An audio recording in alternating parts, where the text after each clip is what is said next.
এদিকে এনবিআর কর্মীদের complete shutdown কর্মসূচিতে 2 দিন বন্ধ থাকার পর বন্দরে বন্দরে ফিরেছে কর্মচাঞ্চল্য। সকালে কাজে যোগ দেন সব সমুদ্র ও স্থলবন্দরের কাস্টমস কর্মকর্তা কর্মচারীরা। এতে আমদানি রফতানি, পণ্য পরিবহন ও বন্দর থেকে পণ্য খালাস শুরু হয়েছে। শাটডাউন কর্মসূচিতে গত শনি ও রোববার সব ধরনের বাণিজ্যিক কার্যক্রম বন্ধ ছিল। কলম বিরতির ধারাবাহিকতায় মার্চ টু এনবিআর ও শাটডাউনে ব্যাপক ক্ষতির মুখে পড়েন ব্যবসায়ীরা। এবার কার্যক্রম শুরু হওয়ায় খুশি তারা।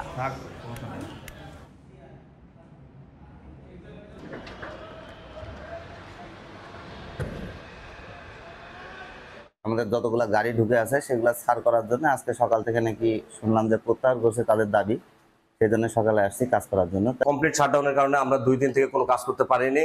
গতকালকে তারা তাদের ওই আন্দোলনটা প্রত্যাহার করছে, এই জন্য আজকে থেকে আমরা সকাল থেকে কাজ করতেছি। আমরা বিলুমেন্টে এখানে এন্ট্রি করতেছি।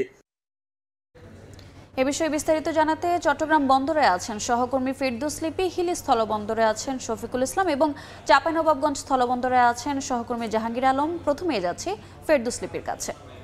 লিপি, 2 দিনের অচল অবস্থা কাটিয়ে চট্টগ্রাম কাস্টমস হাউসের কর্মচাঞ্চল্য ফিরে এসেছে এবং সেই সাথে চট্টগ্রাম বন্দরের কাজ পুরোদমে শুরু হয়েছে। আমরা এই মুহূর্তে আছি চট্টগ্রাম বন্দরের 1 নম্বর গেটে এবং দেখছেন যে পণ্য নেওয়ার জন্য, কন্টেনার নেওয়ার জন্য এখানে ট্রাক, কাভার্ড ভ্যান প্রায় মুবার কিন্তু সারিবদ্ধভাবে অবস্থান নিয়েছে।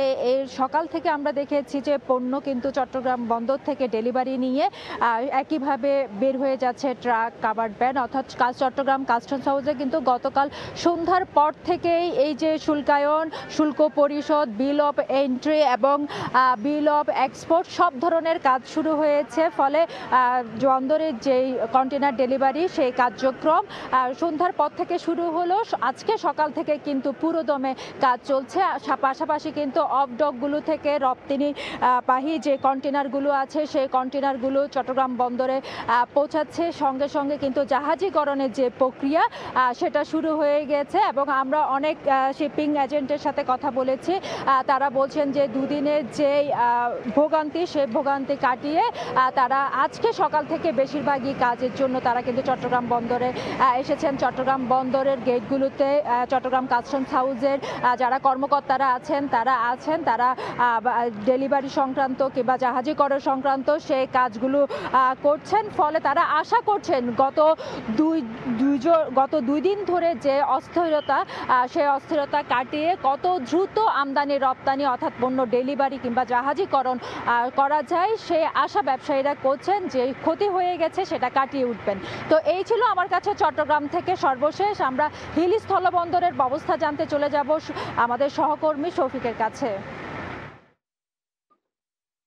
জাতীয় রাজস্ব বোর্ডের এনবিআর এর অপসারণের দাবিতে কমপ্লিট শাটডাউনে 2 দিনে অচল অবস্থা হিলি স্থলবন্দরে, সেটা কিন্তু গতকালকে তাদের আন্দোলন ছেড়ে তারা প্রত্যাহার করে নিলে আজ থেকে কিন্তু হিলি স্থলবন্দরে যে সচল অবস্থা সেটা কিন্তু সৃষ্টি হয়েছে। এখানে ব্যবসায়ীরা সকালবেলা, কাস্টম কর্মকর্তা কর্মচারী তারা কিন্তু কাজে যোগ দেওয়া হিলি স্থলবন্দরে সিএনএ এজেন্ট তারা বিল অফ এন্ট্রি করেছেন এবং কাস্টম কর্মকর্তারা তারাও কিন্তু তাদের যে পণ্য শুল্কায়ন, পরীক্ষণ তারা সব করে কাজই করতে পারছেন। শ্রমিকদের মাঝে কিন্তু একটা স্বস্তি লক্ষ্য করেছি। ব্যবসায়ীরা তাদের পণ্য লোড আনলোড সম্পূর্ণ করছেন।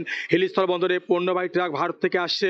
আর সব থেকে সকাল 9টার থেকে আমরা দেখেছি যে কাস্টমসের কর্মকর্তা কর্মচারীরা তারা কিন্তু তাদের কর্মস্থলে যোগ দিয়েছেন এবং সকাল থেকে সে পণ্যবাহী ট্রাকগুলো বন্দর থেকে বের হচ্ছে।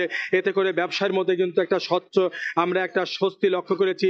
তো ব্যবসায়ীদের সাথে কথা বলবার চেষ্টা করেছিলাম। ব্যবসায়ীরা যেমনটা বলছেন যে গত 2 দিনে যে হিলি স্থলবন্দরে এমন একটা অবস্থা সৃষ্টি হয়েছিল যেখানে কিন্তু তাদের কোটি কোটি টাকা লোকসানের মুখে তাদের পড়তে হয়েছে। বন্দর এবং কাস্টমের রাজস্ব কিন্তু ঘাটতি হয়েছে।